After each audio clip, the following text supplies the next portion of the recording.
Welcome back to the channel, buddy, and I hope you're doing fine. Today we're gonna talk again about hunger. Today is gonna be a special video because we will ask the devs a few questions and then we're gonna analyze their answers.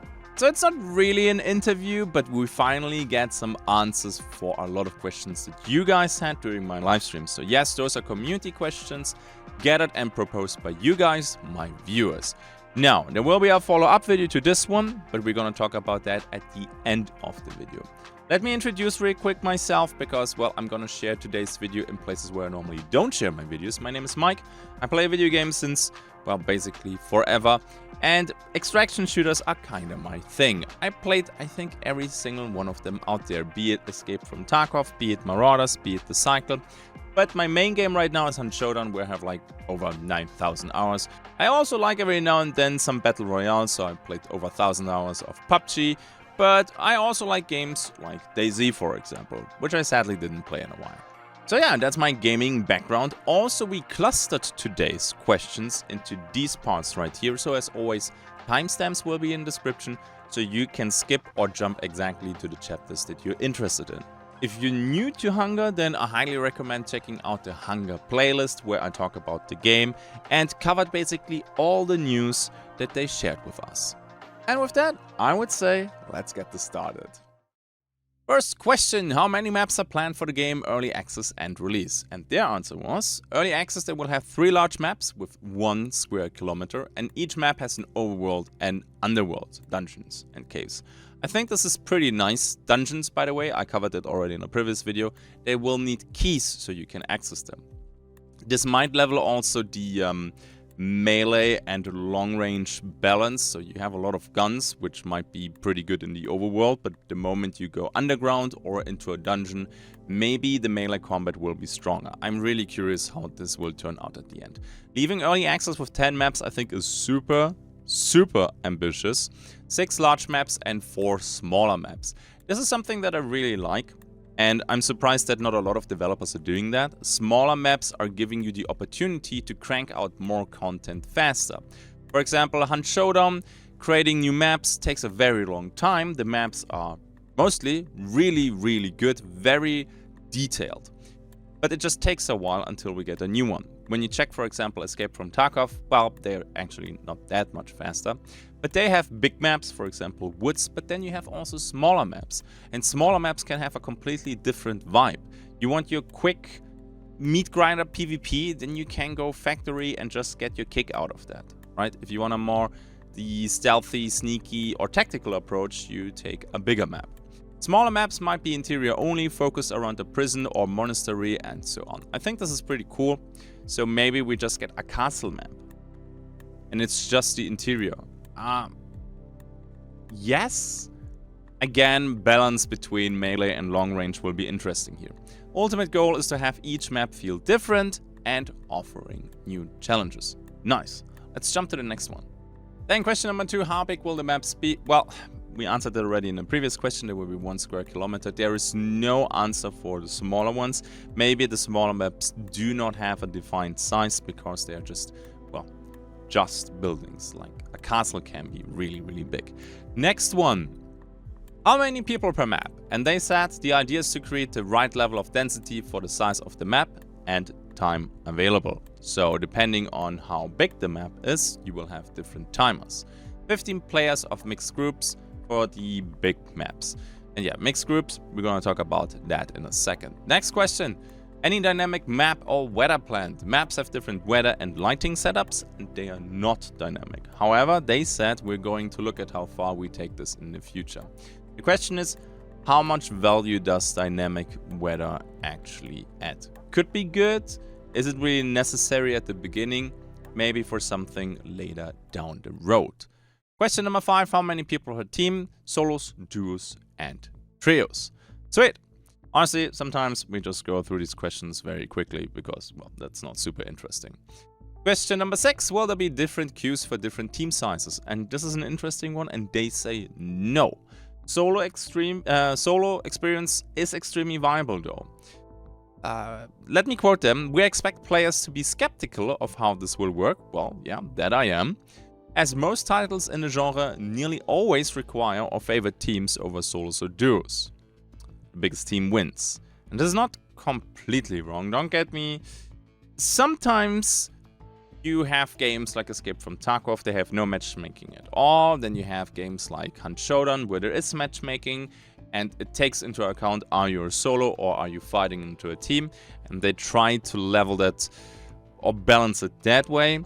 It's difficult. And then they say this is not the case in Hunger for several reasons. It would have been nice to tell us the reasons. Now, sure, you can balance a lot with the RPG elements. Maybe there will be traits and skills only available for solos, giving them more, I don't know, movement, survivability, and other shenanigans. I will play this game most likely, as I play all my games, solo. So I guess I will know pretty soon how that will feel like. Next question. Will there be matchmaking? Yes, for early access it will be based on ping and region.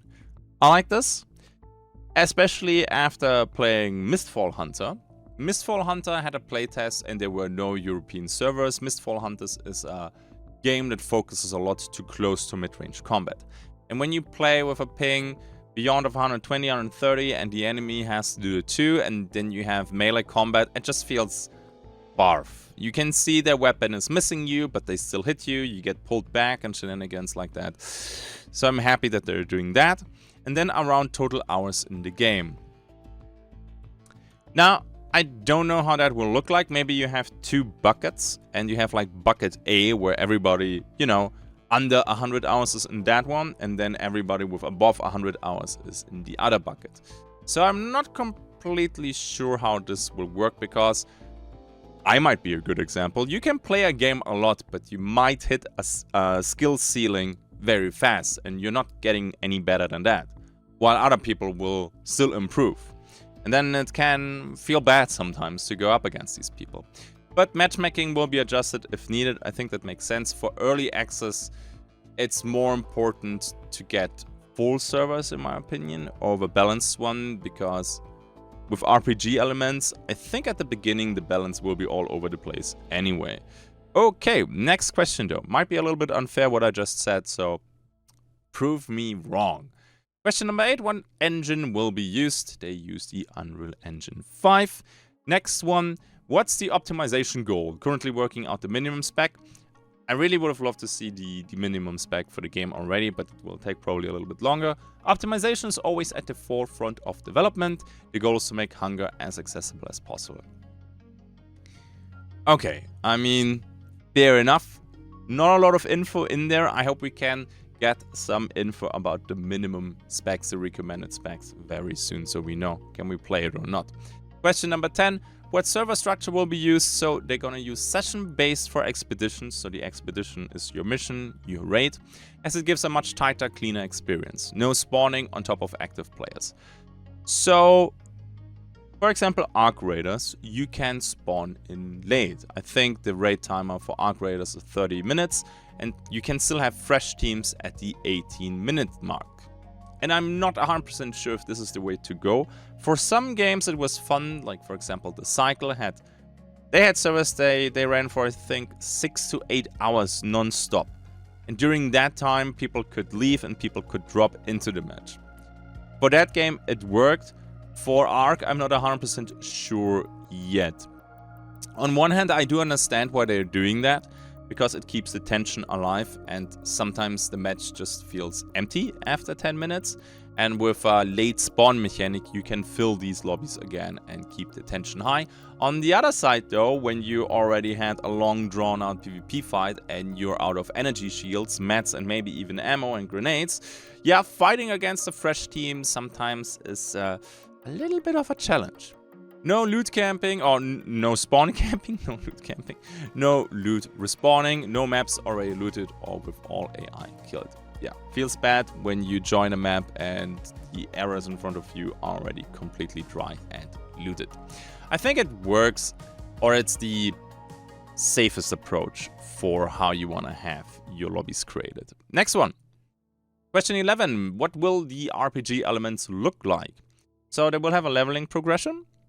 Extremely large mastery trees. On one hand, I love this because that means variety. That means you can tinker around with different builds and maybe find very fitting builds just for your personal taste. And I know already that the communities will try to find the most OP skill trees. So it will be very important that the dev team from Hunger will react quickly the moment the community finds out how to break the game, because they will. They always do, no matter the game. Next we have professions. This is something that I like a lot, something that gives you to grind. Maybe even, I don't know if there will be guilds. That might be a follow-up question from my side. That you can make your own guilds and then, well, supply your allies with armor and weapons. That was always fun in Dark Age of Camelot. Yeah, now you know that I'm old. Next one, quests, sure, and so on. Okay, I hope that the quests will be a little bit more than, hey, get a 5 ears from the infected and then come back. Next question, 12. Will the game be first person only? The game is first person in expeditions. So during a raid, only first person. It allows a toggle between third person and first person in the chateau. So the chateau is a hub. In case you played Darktide, that's kind of how it works. So you have an area where people load in between the raids and they can roam around there, interact with vendors, quest givers, and maybe even with other people. I don't know how the interaction will actually work in the chateau. You will be able to see them, maybe inspect them, but yeah, we need to know more. This is to preserve a tight competitive experience in Expeditions PvP, and I fully agree with this. I know that there are people out there who got really angry at me because I didn't like third person only in Arc Raiders. I talked about that already a lot, so I'm not gonna discuss this again. I'm a fan of first person, so I'm happy that they're doing it that way. Next question, what happens when you run out of money? Will there be like scav runs or free basic loadouts? In Hunt Showdown, you can recruit a free hunter. In Marauders, you always had a base kit when you load in. I think the cycle had that too. I'm not 100% sure anymore. It's been a while since I played that. So, let's see. And they said currently that's on a testing phase. Only very new players run out of money. Decent amount of early gear is provided to combat this. So, I guess when you start the game, you get a little bit of gear that you can burn through until you learn the game and then do your own runs. By learning the map, nude runs are possible to get extremely basic gear. I don't know how I feel about this. We have to experience it first. Hatchet runs in Tarkov, I know a few people like that. I would say the majority of people disliked it because they could sprint to high loot locations without any risk of losing valuable gear, then just stuff everything in their prison wallet. So, prison wallet, you have a container, whatever ends up in the container you keep even after death. So, they need to guard the high value points then, so you can't just go there, open the boxes, take the loot, and run out again. In my opinion. Because they say, are possible to get extremely basic gear. So the regular trash items, yeah, they don't need to be guarded, but I don't want naked people to run to the high value spots and just yoink everything, while you're probably a little bit slow and a little bit more cautious, because, well, gear fear is for a lot of people still a thing. We do not force PvP conflict to succeed. Okay, currently AI are nearly all close range or melee focused. I mean, that helps, and I'm a huge fan of that, because AI with guns is super hard to balance. So, either you make them super strong and they're dangerous as F, or they're just weak. For example, I think it was Grey Zone Warfare, but I'm not 100% sure anymore. That AI could not headshot you. So most of the time you just mowed them down, and their sole purpose was to annoy you in PvP and to reveal your position to, well, tell other people where you are.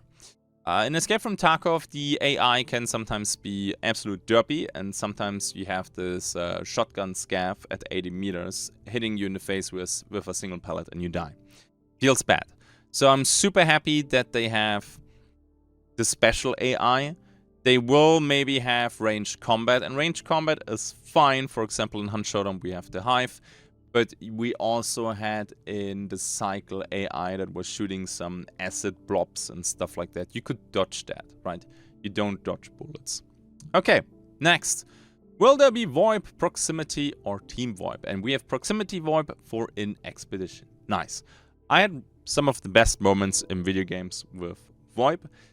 The question is, do we get a mute all hotkey? Because sometimes, well, every now and then you have people who are a little bit cringe or a little bit toxic, and you want to mute them really quick without opening any sub-menus to mute people. So I hope that's gonna be in there.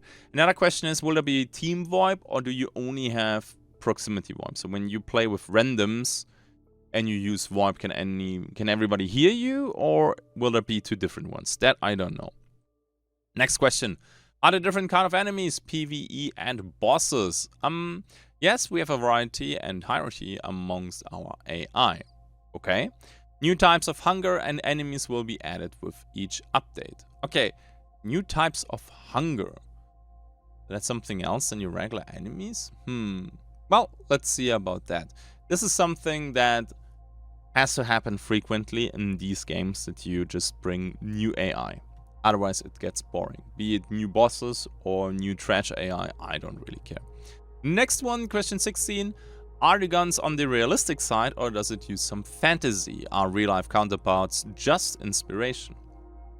And in the previous videos, where I also covered like weapon art and stuff like that, I see your comments. Some of them were like, well, this doesn't work at all, and the real-life counterpart works like this. And I see that you guys have insane knowledge and expertise, but yeah, let's see. Answer 16. All weapons are either based on real weapons or are heavily inspired by real weapons. For the sake of fun gameplay, some mechanisms are mixed to speed things up.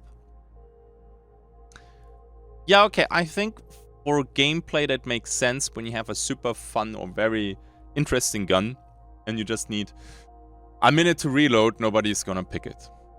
Okay, so I'm exaggerating here a little bit, but I think you get the point. It's important that each weapon feels extremely different and unique to other weapons. Now, I wonder how true that will be, for example, like black powder pistols. Let's see. They should feel as though they could be real, and even if they're a composite of different historical weapons and mechanisms. Yeah, I think this is fair. 99% of the player base, and I would say even more than 99%, do not know the special mechanics behind the guns from that time and age. Next one. Question 17. Is the looting with an inventory grid-based or just to equip? Looting is grid-based, so we have that, for example, in PUBG, DayZ, Escape from Tarkov. Many items in the game, nearly all of them are multi-purpose. So this is something that is important for me, and I think they can do this easily, because with crafting and multiple professions, you will need a lot of items. So everything will have some value at one point. Primary and secondary melee and ranged weapons, ammunition. So I wonder, will there be custom ammo? Maybe later in the game. I don't think custom ammo is planned for early access. Armor, tools, medicines, food, drink, crafting materials, nice professions, and cosmetics. Okay. Bags, throwables, and many more. I think the possibilities here are kind of endless. Especially when you go down the path of a little bit more, dare I say, fantasy even. You can do with food, drink, and medicine and bombs and consumables. You can go crazy with that. Next, do you have a backpack for looting? Is there a weight or space system? And do you have bags with a certain amount of space? Inventory limit is determined by the total stackable number of an object. This will be the limit to amount of a player can carry. And I think this is a good solution. So keep it simple here. I don't want to play inventory Tetris for 10 minutes until I can continue my match. Places emphasis on deciding what to take rather than constant inventory management. Multiple equipable bag types. So for example, when you, I don't know, simple example, when you pick up some flowers, you can probably stack them up to 50, but guns will not be stackable. And that's how your inventory will fill. Okay, let's see how that will feel. Question 19. Will there be ballistics mechanics like travel time, penetration, or bullet drop? All function currently in the game. Okay, working to find something that feels good per weapon. Okay, so we did see in previous videos that there are weapons with a scope. Now with the penetration, will it be for like wall pen, like shooting through wood and stuff like that? Will there be penetration through players or through AI that you can do collaterals? Yeah, okay. Next one. Question 20. How impactful will PvE be in the game? Ooh. Main spine of progression in the game is leveling your character up. Most efficient way to do this is to complete quests. Quests are extremely different to one another. Quests have different difficulties. Okay, pretty straightforward. So PvE will be important to level up your character because that will be important to unlock certain things. Question 21, will there be environmental destruction? Okay, I like environmental destruction. It will probably not be on any Battlefield 4 level, but hey. Yes, although contained and specific, there will be bridges and walls you can destroy to limit player movement and break into hidden areas. It sounds... I mean, bridges, are we talking here about a few planks or an actual bridge across a river that you can maybe blow up or something like that? This is something that I would label as nice to have or flavor, but not a necessity. Will there be more focus on shooting or melee? And goal is balance. I mean, duh. Players will be able to focus on specializing in both or one or the other. I mean, one or the other I understand, but in both, that you have like a balanced mix then? Because what is the point going full melee when I can just do both? So that will be interesting. Melee is a disadvantage of struggling over range, yeah sure, but at the advantage of being able to move around the map silently. I can talk today, man. Firing a weapon is an extremely quick way to find PvP. So, let's unpack this really quick. So, you make a lot of noise by shooting and that will attract a lot of people to come over to you. There will be maybe some weapons that are quiet. I think we saw one air rifle that you can use. I don't think there's currently a bow or a crossbow or anything like that in the game. And an air rifle might be really, really weak and only for AI. Maybe you have to plan your loadout in advance. So today I want to do dungeons, so I take a little bit more close range. Or today I want to stay overground and I take a little bit more long range. Now here comes the question though. This probably I will write that down as a follow-up question. How can you respec? Because you kind of have to commit to skilling into something, but maybe the next round I want to do something else. Does it mean that I need another character? Or can I don't know, farm items for respecking on my current character? Or can I just respec on the fly? Which actually a lot of games are doing today to make it more accessible. Let's see, I need to write this down. Next question. Will there be characters classes? So we're gonna have 6 initial characters. Each come with their own backstory and lore, releasing the backstory and lore in the lead up to the game. Okay, that is nice. So you can kinda anticipate to release. Apparently as long as we don't have all the 6 lore chapters, the game will not release. So far we have Gabriel, we have Marie. There is still Eva, I think. There's Abel, there's Hugo, and then there is, I forgot his name. Gerard or something like that. But yeah, so we will hopefully see that soon. Characters function as rough class archetypes. Blade Masters, Healers, to Stealthy Thieves. We'll continue releasing characters called Living each update, and they will be free. Sweet. You unlock characters by leveling and prestiging characters. Oh, okay. So a meaningful prestige system. Would you look at that? Now, Stealthy Thieves. We talked about that already in a previous video. I sound like a broken record. I'm so sorry. When you go into dungeons, there will be areas that you can only access with keys, but also you can unlock them with a thief ability. The question is, how often can you do that per match? Is it like once per match, twice per match? Is there no limit and it just takes a very long time so you're vulnerable to PvP? That I don't know.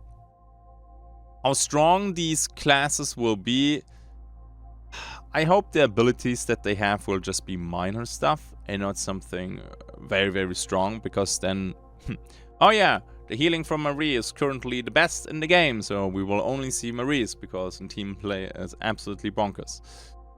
Yeah.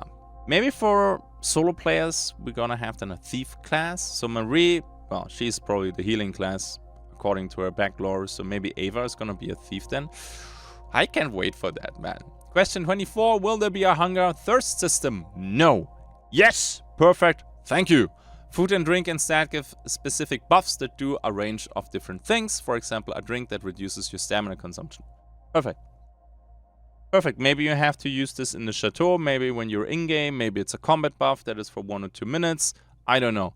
This is something that always rubbed me the wrong way in Escape from Tarkov. You are trained PMC, okay? You're not one, I don't know, pleb leaving the basement and decide, oh, yes, today we're gonna shoot some guns. And you die of dehydration and hunger because you spent 1 day in the forest. That never felt right for me. So I'm happy that is not a thing. Question 25. Will there be revives? And the answer is yes. Sweet. Getting downed puts you into a downed crawl state. Reviving you takes time from another party member. This is good because sometimes you get ambushed and it just feels bad when you just die. Worst case, you can't even spectate your teammate and there is no option for your teammates to bring you back. That is just... Okay, what am I supposed to do now the other 10 to 15 minutes while you're finishing your raid? Feels not good. Solo players can also choose to spec into the ability to self-revive.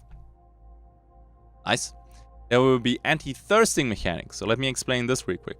What is a thirsting mechanic? Because maybe you didn't hear that yet. When people get downed, people thirst to kill them. So you maybe take less damage or you have an increased health pool while you're getting downed, so it's not that easy to finish you off. But people will just keep shooting at you to completely kill you, right? And that's called thirsting. We have a system where your health will be downed, while downed depletes each time you get downed to discourage continual downing. So I read this like you get more health, but every time you get downed again, your max health will be reduced, so it becomes easier to thirst you. Okay. Nice. It depends a little bit how long the raids are, because when the raids are very long, like half an hour, and you die at the spawn fight, well, your teammates basically then have to extract. But the balloons, takes a while for them to spawn in. So I don't know if there will be, like in Apex, for example, you can bring teammates back. So maybe they're gonna add that. But at least there is, I wouldn't call it a revive mechanic. It's like a picking up mechanic. Okay, then 26. Whew, lots of questions. I told you that. What happens when you die? You return to the chateau. You lose all the gear you had on your character. You don't lose your lockbox or what was in the lockbox. So lockbox is like your gamma container from Escape from Tarkov.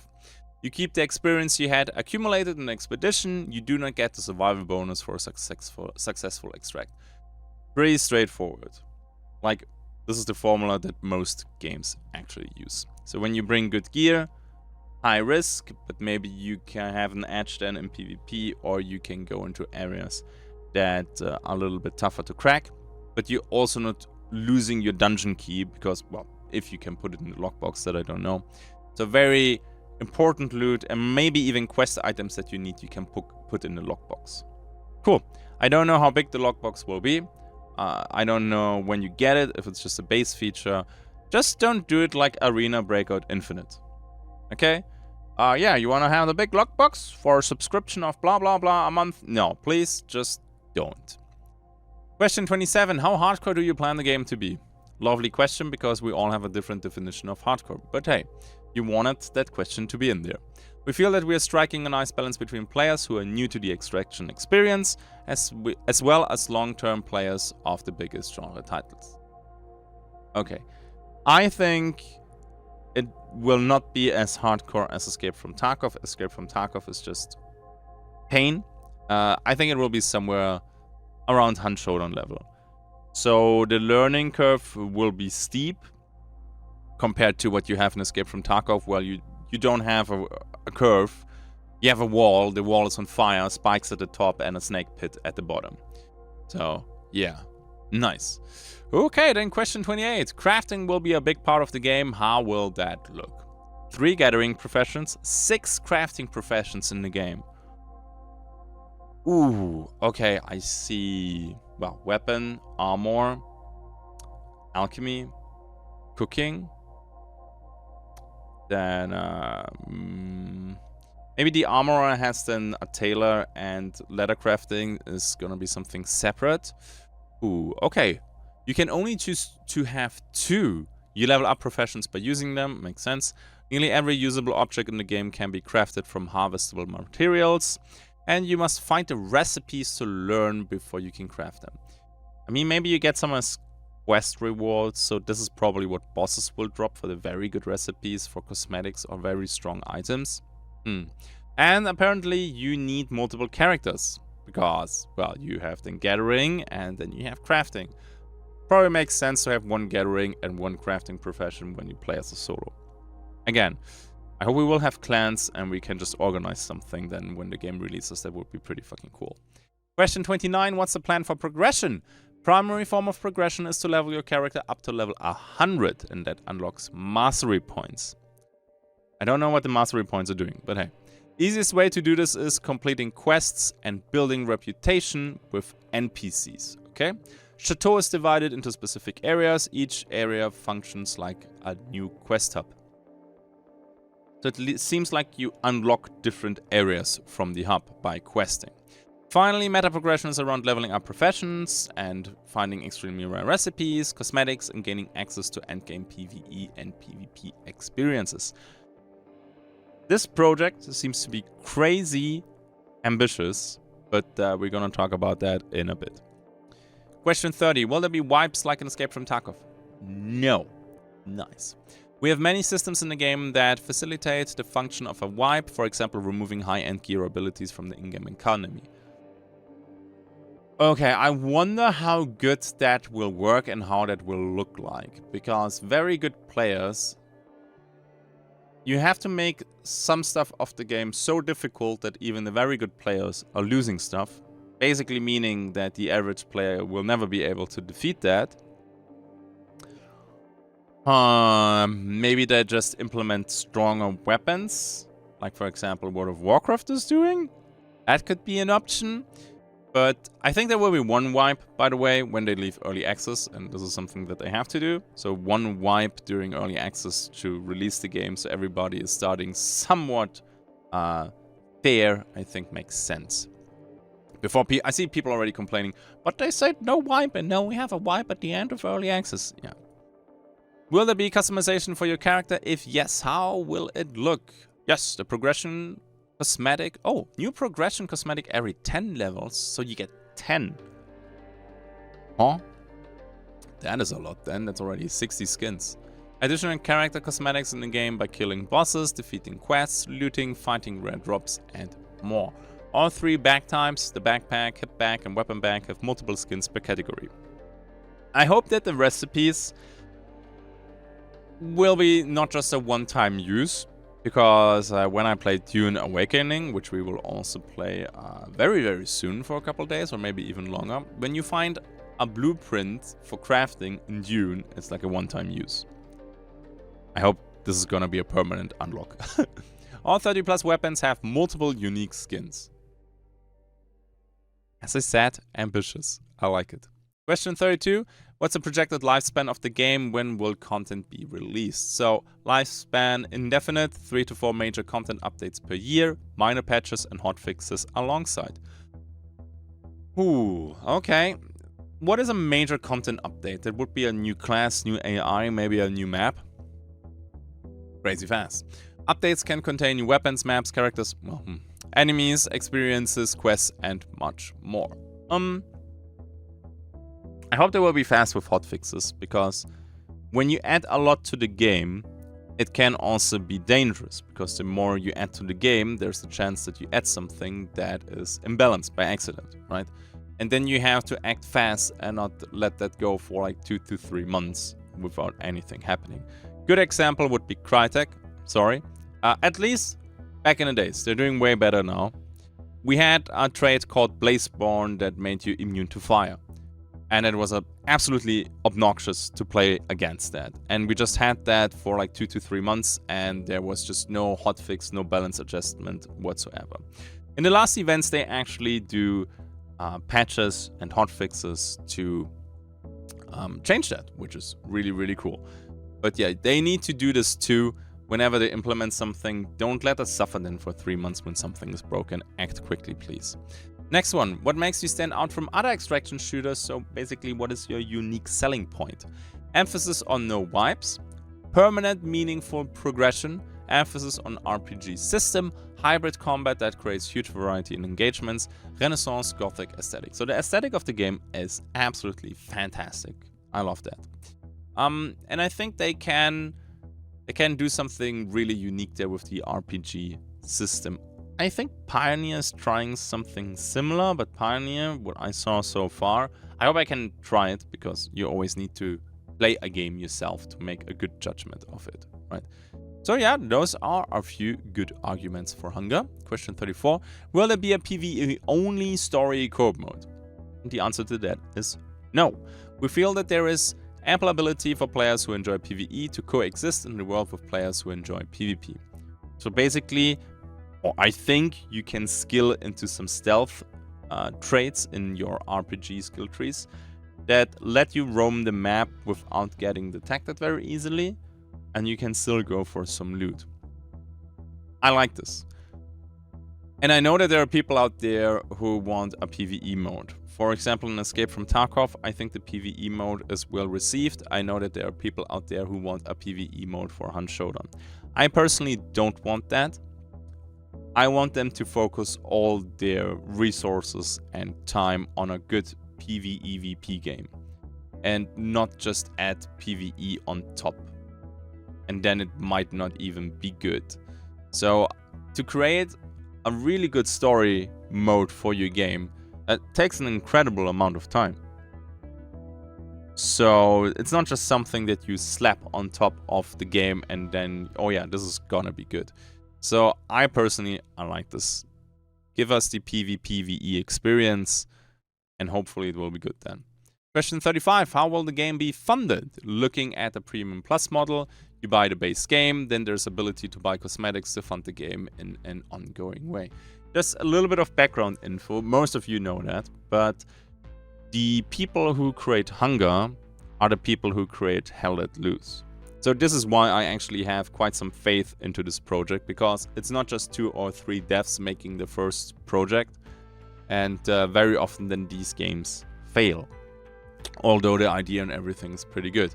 Right here we have an established team of between 40 to 60 devs, I would assume, and they already worked together on a project before, which was, in my opinion, successful. And they are already, they are self-funded. So this is very important. So they have the luxury to actually, well, we'll release it when it's done and when it's good. Because first impression is very important nowadays. When you release a game or do a playtest and it's bad, you're done for. Rarely games can actually recover from that. Question 36, how will the monetization look like? Skins, DLCs, seasons, battle pass. Okay, they are in the dialing in process. Primary form will be playing for cosmetics, different than the usual battle pass model. We like the idea of interesting seasonal content, but most likely won't tie this to a monetization scheme. Okay, so I have absolutely no issues nowadays with cosmetics as long as they fit the game. I don't want any pink bunny suits in my Hunger. Okay, please don't. They're most likely aware of this though. I saw already a few weapon skins. And yeah, they're fitting the game very, very nicely. There's one more thing. I hope that there will be no FOMO. And this is something that I like in, for example, Helldivers. When you buy the Battle Pass in Helldivers, you can complete it whenever you want to. I'm not a huge fan that there are weapons behind the Battle Pass. For a PvE game, that might be fine. For a PvP game, never ever have weapons, tools, consumables locked behind a paywall. Yeah, so no FOMO would be nice. That's what I wanted to say. Next question. Will this game be free to play? No. Thank the Lord. Seriously, if you ever want a good example that free-to-play is bad for your game, PvP game, okay, PvE like Warframe, I think Warframe is free, that's a different topic, would be The Cycle. The Cycle, rest in peace. Yes, I know there's like a fan project going on right now. Absolutely got crushed in the first season because they were literally cheater infested. I rarely say this. I know a lot of people claim Showdown is full of cheaters and blah blah, but that one, The Cycle, the first season actually was, because you got banned and then you just make a new account and that's it. There is also no tutorial wall or hey, you have to do 10 quests that cost you 2 to 3 hours before you can join everybody on the server. You were just right back to where you stopped. So, yeah. No free to play, thank you very much. Question 38, how much will the game cost? Competitive to be confirmed. Okay, so I would guess somewhere between 20 to 40 bucks. Which would be fair, in my opinion. Video game prices lately, for example, Doom was 80 euros, which is... that is a mighty price for a video game nowadays. But I wouldn't go too low because they also need to fund the game, right? Showdown, I think I bought it during a sale for, I don't know, 18 bucks or something like that. And I got over 9,000 hours out of that. So I think that's fair. Okay, then. 39. Will the game be on console or PC only? A question that I see non-stop in the comment section, man. By the way, drop your comments. What do you think about these questions and the answers? Can't wait to read them. They are sometimes a little bit, sometimes the comments are a little bit, how do I put this, emotional, but I still like reading them. So initially it's gonna be PC with a direct goal to go to current gen consoles too. So as far as I know, and this will most likely change, early access is planned for 2 years. And then if the game succeeds, which it hopefully will, there are plans for console. Question 40, if the game will be on console, will there be cross-platform? So cross-platform means PC and console or only console. PC will be cross-storefront, so Steam and Epic, I assume. Consoles will be cross-platform with other consoles. Fine, PC and console players will be separate. Perfect, that's how you do it. Thank you very much. Next one, question 41, will the game be on Steam? I answered that already. Steam and Epic Games Store. When does it come out? The goal is a 2025 early access launch. I don't like the wording on this one. The goal is 2025, so I hope it's not gonna be 2026. At the end of the day, take the time that you need. If you have to delay it a little bit, do it, and then give me something that is super enjoyable. Last question. When can we expect an alpha playtest or public playtest? Soon. Well, great, there you have it. Now, I hope you enjoyed today's video. In case you did, a like would be appreciated. Yes, I know, YouTuber begging and stuff like that, it's annoying, but it's part of the job. I'm sorry. Don't forget to subscribe if you wanna not miss any future Hunger content, or maybe have like this exclusive stuff that we did know a couple times. Next thing, it's gonna be the last thing from this video, we will do a follow-up. So I asked the devs if it's okay to gather again questions from you guys. So use the comment section, ask your questions. I'm gonna pick the questions from the highest upvoted comments, and then I will send them to the devs, or maybe we do a different style next time, maybe an actual interview, let's see. And then, well, we have more answers to some follow-up questions. Okay. And I hope that this video answered a lot of questions for you guys, because, yeah, I know. We all can't wait for that. And with that, let's roll the outro. Okay, finally this video is out. That is super nice. It was a lot of work. I'm so happy that we finally got that done. Then, as always, big shout out to my patrons. Thank you very much for supporting me over on Patreon. You guys are amazing as always, and I wish you simply the best. Thank you for watching. Drop your comments in the comment section. Let's see what you want to know, and then we do a follow-up video. I see you in the next one. Until then, have a good day, and bye-bye.